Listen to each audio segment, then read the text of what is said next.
Қайырлы күн достар, менің арнама қош келіпсіздер. Сіздермен Толқын. Бүгін мен сіздермен қуырылған тұшпараның рецептімен бөлісемін. Бұл тұшпара кез келген мерекелік дастарханыңыздың сәнін келтіріп, қонақтарыңыз келгенде ұялмай ұсына беруіңізге болады. Дәмі өте керемет, қытырлақ болып шығады. Видеоны соңына дейін қарап, менің арнама тіркелуді ұмытпаңыздар. Ең алдымен електен өткізілген ұнның үстіне 1 шай қасық тұз және қопсытқыш салып жақсылап араластырамыз. Бөлме температурасындағы сары майымызды салып, қолымызбен мыжғылап, ұсақ крошка жасаймыз.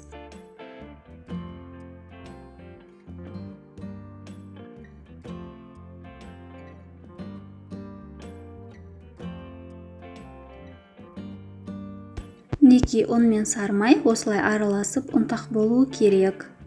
Оның үстінен салқын суымызды, сүтімізді, жұмыртқамызды салып, жақсылап араластырамыз. Одан кейін орташа қаттылықта қолмен қамыр илейміз. Қамырымыз дайын. Енді ыдысымызға салып, жарты сағатқа бетін жауып, демалдырып қоямыз. Енді салмасын дайындаймыз. Қызып тұрған табаға сары майды салып, жақсылап ерітіп аламыз.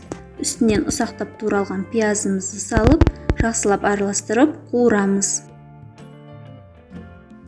Алдын ала қайнатып, пісіріп, езіп алған картоптың үстінен қуырылған пиязымызды саламыз.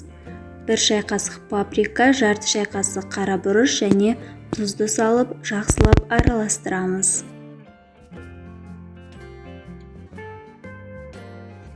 Жақсылап демалған қамырымызды илеп, 2 бөлікке бөліп, дөңгелетіп суалалар жасаймыз.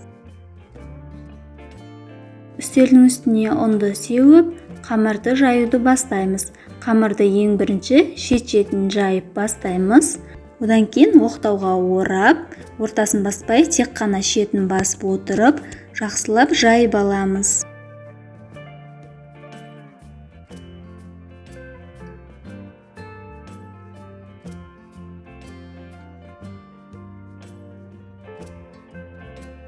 Қамырымызды жайып болғаннан кейін арасына ұн сеуіп, осылай қамырымызды бүктеп шығамыз. 8 см ара қашықтықта қамырымызды түзу етіп кесіп аламыз.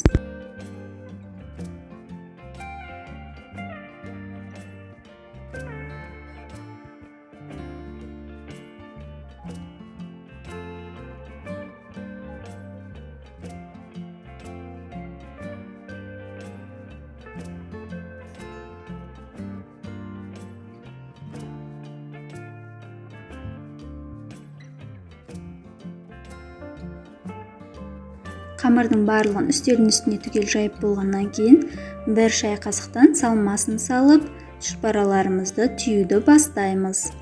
Тұшпараны түйген кезде картоптың жан-жағына жақсылап қысу керек, болмаса майда қуырылып жатқанда картоптарымыз шығып кетіп, майды бөлтіруі мүмкін. Және салманы көп салудың қажеті жоқ. Қуырылу барысында картоптарымыз шығып кетуі мүмкін. Майымызды жақсылап қыздырып болғаннан кейін осылай бір-бірден тұшпараларымызды салып қуырып аламыз. Арасында шанышқының көмегімен жоғарыдан төмен қарай алмастырып тұруды ұмытпаймыз. Астын үстін жақсылап қызартып пісіріп аламыз. Пісіріп болғаннан кейін осындай қағаз салфетканың үстіне тұшпараларды қоямыз. Сонда майдың барлығын салфетка өзіне сіңіріп алады.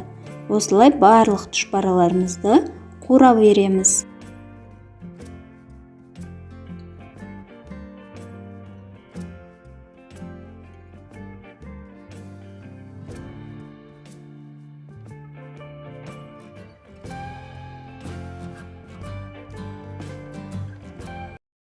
Мінекей достар, осымен біздің қуырылған тұшпара дайын болып қалды. Осындай әп-әдемі қып-қызыл болып піседі. Дәмі де өте керемет, қытырлақ болып шығады. Ауызашардың дастарханына жасасаңыздар, дастарханға керемет сән беріп тұрады. Егер менің рецептім сіздерге ұнап пайдалы болса, менің арнама жазылып, пікір қалдырып, қоңыраушаны басуды ұмытпаңыздар. Алда әлі көптеген рецепттермен бөлісетін боламын. Сау, сәлеметте болыңыздар.